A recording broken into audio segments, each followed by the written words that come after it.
میں جس چراغ سے بیٹھا تھا لو لگائے ہوئے، پتا چلا وہ اندھیرے میں رکھ رہا تھا مجھے۔ پاکستان کے سابق وزیر اعظم عمران خان صاحب، انڈیا کے موجودہ وزیر اعظم نریندر مودی اور امریکہ کے موجودہ صدر ڈونلڈ ٹرمپ، یہ تمام گنہگار ہیں ایپسٹین فائلز کے۔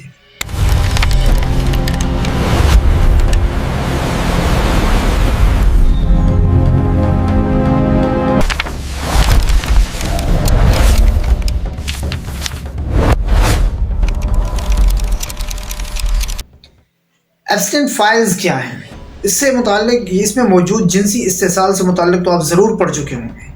میں اس میں موجود کچھ اور حقائق آپ کے سامنے پیش کرنے کی کوشش کرتا ہوں۔ ایپسٹین جیفری نام کا ایک شخص جو 1998 میں ایک آئی لینڈ خریدتا ہے، اور وہ آئی لینڈ خریدنے کے بعد وہاں پہ ایک جنسی تماشا شروع کرتا ہے۔ بظاہر یہ جنسی تماشا ہوتا ہے کیونکہ اس کی دوستی رابرٹ میکسویل کی بیٹی گیلن میکسویل سے لگتی ہے،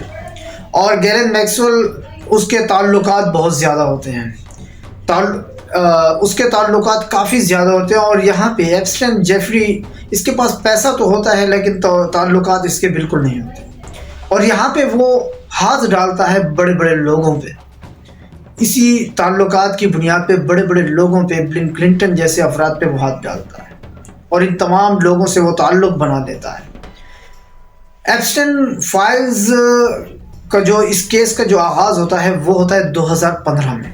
2015 میں ایسے آغاز ہوتا ہے کہ ورجینا جیوفری نام کی ایک خاتون، ایک لڑکی، ایک عورت، وہ مقدمہ کرتی ہے، حد تک عزت کا مقدمہ کرتی ہے گیلن میکسویل نامی ایک عورت پر۔ گیلن میکسویل جو رابرٹ میکسویل کی بیٹی ہے، بلکہ ابھی بھی زندہ ہے۔ وہ رابرٹ میکسویل جو تھا وہ ایک یہودی تھا، وہ ایک جیوش تھا، اور اس کی بیٹی بھی یہودی ہے، لیکن بظاہر تو اس کے بارے میں کہا جاتا ہے کہ وہ مذہبی خاص کوئی مذہبی یہودی نہیں تھا، لیکن جب وہ اس کی موت ہوتی ہے تو اس کی جو تدفین یا جو آخری جو بھی رسومات تھی وہ یہودی مذہب کے مطابق ہوئی۔ وہ موساد کا ایجنٹ تھا، تو اس کی جو بیٹی تھی اس کے بعد وہ بے سہارا ہو گئی، اور اس کو پھر سہارا ملا۔ ایپسٹین جیفری نے اس کو سہارا دیا،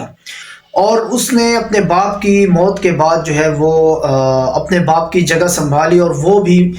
خفیہ ایجنسی کے لیے کام کرنے لگی۔ تو جب خفیہ ایجنسی کے لیے کام کرنے لگی اور اس کی دوستی ایپسٹین سے بن گئی، تو اس صورت میں جو ہے وہ جو ایپسٹین جو جیفری تھا یہ بھی مذہب کے لحاظ سے یہ بھی یہودی تھا۔ 2019 میں جیل کے اندر ایپسٹین جیفری نے خودکشی کر لی تھی۔ بظاہر تو یہ خودکشی تھی، لیکن اس کو بھی بعض حلقوں میں اس کو قتل کہا گیا، کیونکہ ایسے وقت میں خودکشی ہوئی کہ جب ایک ہی وقت میں ساری جیل کے وہ کیمرے خراب ہو گئے تھے، اور اسی وقت جو ہے وہ سارے گارڈ سو رہے تھے، اور ایسے میں اس نے خودکشی کر لی۔ بہرحال یہ ایک سوچی سمجھا ایک مرڈر تھا۔ تو اس نے خودکشی کیوں کی؟ خودکشی اس وجہ سے کی کیونکہ بہت سے رازوں سے پردہ اٹھنے لگا تھا، اور اس صورت میں یا اس نے خودکشی کی یا اس کو مارا گیا، جو بھی تھا۔ 2015 میں جب ورجینا جیفری نے جب مقدمہ کیا حد تک عزت کا، اس نے گیلن میکسویل پہ جب مقدمہ کیا کہ یہ مجھے پھنسا کے یہ عورت لے گئی تھی اس آئی لینڈ پہ، اور مجھے جنسی زیادتی کا نشانہ کئی مرتبہ بنایا گیا، اور اس نے جو ہے کہا کہ مطلب ایک مقدمہ تھا سارا اس کے کہ اس کو جو ہے ایپسٹین جو ایک آئی لینڈ ہے، اس کے اوپر تحقیق کی جائے، یہاں کیا ہو رہا ہے، اور بہرحال ایک حد تک عزت کا مقدمہ تھا جو چلتا رہا۔ 2019 میں کچھ اس کے متعلق کچھ چیزیں باہر آئیں، جو ڈپارٹمنٹ آف جسٹس ہے انہوں نے کچھ چیزیں سامنے رکھی عوام کے سامنے، لیکن 2024 میں اس مقدمے پہ یہ کہہ دیا گیا کہ اس میں ایپسٹین جو اس کیس کے اندر جو کچھ ہمیں ملا ہے وہ ملکی سلامتی کے لیے اور عالمی سلامتی کے لیے خطرہ ہے، لہٰذا اسے ہم لوگوں کے سامنے عیاں نہیں کر سکتے۔ مسئلہ یہاں تک تھا، لیکن اس کے بعد جو ہے وہ امریکہ میں کوہرام مچا، اور یہاں تک کہ بات پھیلتی پھیلتی ملکی لیول پہ، اور ان کے جو بڑے ادارے تھے یا جو کابینہ کے لوگ تھے، انہوں نے مجبور کیا ڈپارٹمنٹ آف جسٹس کو کہ آپ اس کا فیصلہ جاری کریں۔ وہ جاری نہیں کر پا رہے تھے کیونکہ ان کے اوپر بھی کافی زیادہ پریشر تھا، اور پریشر کیوں نہ ہو، کیونکہ اس کے اندر جو کچھ تھا وہ آپ سن کے آپ کافی زیادہ حیران رہ جائیں گے۔ ڈپارٹمنٹ آف جسٹس نے جو کچھ جاری کیا وہ اس بنیاد پہ کیا کہ وہاں پہ پہلے ایک اسمبلی کے اندر، وہاں پہ جو ان کی جو ایک پارلیمنٹ ہے، وہاں پہ ایک قانون پاس ہوتا ہے جس پہ ڈونلڈ ٹرمپ کافی عرصہ تک سائن نہیں کر پا رہے تھے، لیکن جب دیکھا کہ حالات ان کے کافی مخالف جا رہے ہیں تو مجبوراً وہ سائن کرنے پر مجبور ہوئے۔ جب انہوں نے سائن کیے تو اس کے بعد جو ہے ڈپارٹمنٹ آف جسٹس نے تقریباً 3.5 ملین پیجز پر مشتمل یہ فیصلہ جاری کیا، اور اس کے بعد بھی انہوں نے کہا کہ بہت سی چیزیں جو ملکی اور عالمی سلامتی کے لیے خطرہ تھی، ہم نے ان کو پوشیدہ رکھا، یعنی جو مواد چھپایا جا رہا تھا کئی سالوں سے صرف عالمی امن کے لیے خطرہ قرار دیے جانے پر، وہ آخر اس کا کچھ حصہ لوگوں کے سامنے رکھ دیا گیا۔ 3.5 ملین پیجز، تو اس میں 2000 سے زائد ویڈیوز ہیں اور 1,80,000 سے زائد فوٹوز ہیں، اور ایسے فوٹوز کے جو قابل اعتراض حالت میں کھینچے گئے تھے۔ ہوتا یہ ہے کہ جو ایپسٹین جیفری تھا، یہ بڑے بڑے لوگوں کو وہاں پہ لے کے جاتا تھا اپنے آئی لینڈ پہ، وہاں پہ مدعو کیا کرتا تھا، اور مدعو کرنے کے بعد جو ہے وہ اس کا سب کچھ ان کا اپنا پرائیویٹ ہوتا تھا۔ اس آئی لینڈ پہ لے جانے کے لیے ان کی جو جیٹ ہوتے تھے وہ بھی ان کے اپنے ہوتے تھے، اور ساری ایک ترتیب تھی۔ جو فیصلہ جاری کیا گیا اس میں لاکھوں کی تعداد میں ای میلز ہیں جو بڑے لوگوں کے آپس میں روابط اور ان کے آپسی کس قسم کے تعلقات ہیں اس کو واضح کرتے ہیں، اور اس کے علاوہ جو ہے ایک رجسٹرڈ ہیں جس میں خاص طور پہ ان کی لسٹیں ہیں کہ کون کون ان کے جیٹ کے ذریعے کس نے آج تک سفر کیا، اور کون کون اس آئی لینڈ پہ آیا ہوا ہے، یہ ساری چیزیں اس میں موجود ہیں۔ اور اس کے علاوہ جو ہے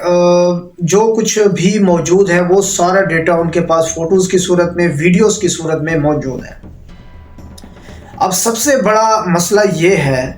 کہ یہ جو لوگ تھے، آپ نے 2009 میں شاید ایک ویڈیو دیکھی ہوگی جو ابھی کوئی 2-3 دنوں میں کافی زیادہ وائرل ہے، اور یورپ میں 2009 میں یہ وائرل ہوئی تھی کافی زیادہ۔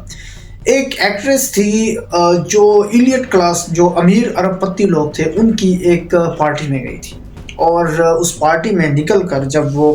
باہر آئی اور اس نے شور مچانا شروع کر دیا، اور قابل اعتراض حالت میں تھی، اور اس نے روڈ پہ کھڑے ہو کے شور مچانا شروع کر دیا کہ میں جن لوگوں کی پارٹی میں آئی ہوں، یہ لوگ جو ہے یہ انسان نہیں ہیں، درندے ہیں، کیونکہ یہ بچوں کا، معصوم بچوں کا کچا گوشت کھا رہے ہیں۔ یہ اس کی ویڈیو تھی جس نے یورپ میں تہلکہ مچایا تھا۔ اور اس کے بعد جو ہے ایک اور لڑکی تھی جس کو اس آئی لینڈ پہ لے کے جایا گیا تھا، اور اس کے بعد جو ہے واپس آ کے اس نے جب اس پہ آواز اٹھائی تھی، وہ ایکٹریس تھی وہ بھی، اور کچھ دنوں کے بعد جو ہے اس کی لاش کہیں پہ ملی تھی۔ یہ سارے معاملات تھے، اور جو ہے یہاں پہ امیر امیر لوگ آتے تھے، اور یہاں پہ اس فائلز کے اندر یہ بھی موجود ہے کہ یہ لوگ کیا کرتے تھے، معصوم بچوں، چھوٹے بچوں، 8 سال 7 سال، ان کو جنسی تشدد کا نشانہ بناتے تھے، اور اس کے بعد جو ہے ان کو کہا جاتا تھا کہ اب آپ کی بلی دینی ہے، اب آپ کی ہم نے قربانی کرنی ہے۔ ان کے پیٹ کو چاک کر کے ان کی آنتوں کو کھایا جاتا تھا، ان کا خون پیا جاتا تھا، اور یہ خون پینے والے، یہ زومبیز، یہ آج وہ لوگ ہیں جو دنیا کو امن کا درس دیتے ہیں۔ یہاں تک تو ایک وہ چیزیں ہیں جو آپ پڑھ چکے ہیں، جو بارہا سوشل میڈیا پہ آپ شاید ویڈیوز بھی دیکھ چکے ہیں، لیکن اس میں سب سے جو خطرناک بات ہے وہ یہ ہے کہ اس کا کچھ حصہ وہ چھپا دیا گیا ہے ابھی،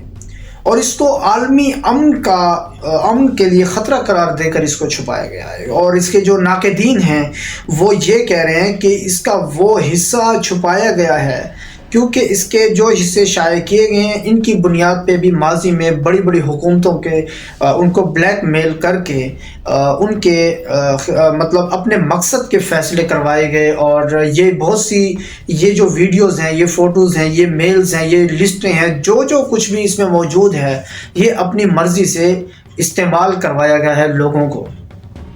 اب یہاں پہ پرابلم یہ ہے کہ جو کچھ اعتراضات ہو رہے ہیں یورپینز اور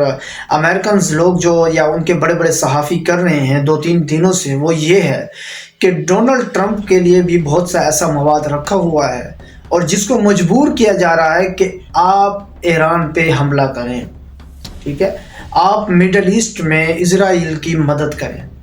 مڈل ایسٹ میں اسرائیل کو مزید پاورفل بنائیں. کیونکہ چاہے رابرٹ میکسویل ہو، چاہے ان کی بیٹی گیلن میکسویل ہو، چاہے ایپسٹین جیفری ہو، یہ جتنے بھی لوگ تھے، کیونکہ بہت سارے نام پوشیدہ ہیں، ابھی تک نام سامنے بھی ہیں کہ اس کے پیچھے اصل حقیقی لوگ کون تھے، ایپسٹین جیفری کے علاوہ اور کون لوگ تھے، تو اتنے نام پوشیدہ ہیں. سو یہ جتنے بھی تھے یہ سارے جیوش ہیں، یہ یہودی ہیں سارے. سو اس وجہ سے جو ہے وہ کہا یہ جا رہا ہے کہ یہ ڈونلڈ ٹرمپ کو مجبور کر رہے ہیں کہ آپ اس وقت مڈل ایسٹ میں ایک نئی خانہ جنگی کی طرف جائیں. اور یہی وجہ ہے کہ گزشتہ کچھ دنوں میں جب یہ فیصلہ جاری کیا گیا، اور اس سے پہلے آپ حالات دیکھ رہے ہیں، جب یہ فیصلہ جاری کیا گیا اس وقت جو حالات بن رہے تھے اس سے پہلے وہ ایران پہ حملے کے لیے تھے. اور جب فیصلہ آیا جس وقت، اس سے 2 دن پہلے اگر آپ دیکھیں تو آپ کو اندازہ ہوگا کہ تب جو ہے جو ابراہم لنکن تھا اس کی حرکت بھی مختلف ہو چکی تھی اور ایسا لگ رہا تھا کہ اب امریکہ ایران پر حملہ نہیں کرتا. یہ جو ساری چیزیں ہیں اس سے محسوس، اس کو دیکھ کے یہ واضح ہو رہا ہے اور یہ اسی بات کا ثبوت ہے کہ اس وقت دنیا کا امن